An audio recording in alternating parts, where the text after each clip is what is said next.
Debosyon mula sa kasama ni Jesus ngayong araw ng Lunes, ika-22 ng Setyembre, na pinamagatang palakasin ang loob ng isa't isa, mula sa panulat ni Ginang Betty L. Martin ng North Carolina, USA.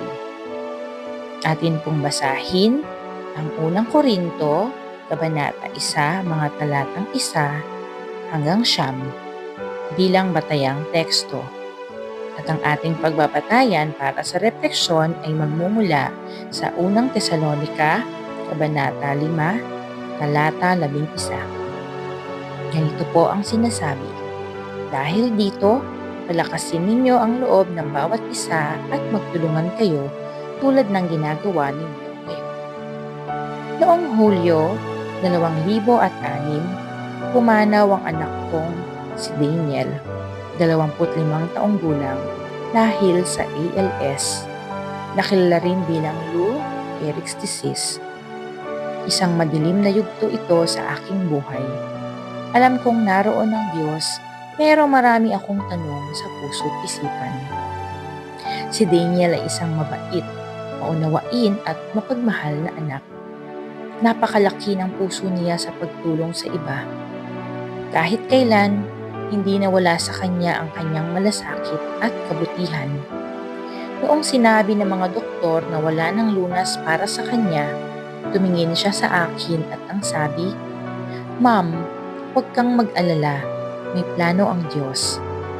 Kahit alam niyang hindi na siya gagaling, siya pa ang nagpalakas ng aking loob. Ipinaalala niya sa akin na magtiwala sa Diyos anuman ang mangyari.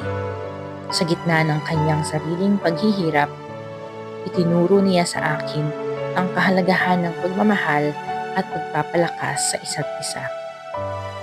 Binigyan ng Diyos si Daniel ng pusong marunong magbigay lakas sa kapwa.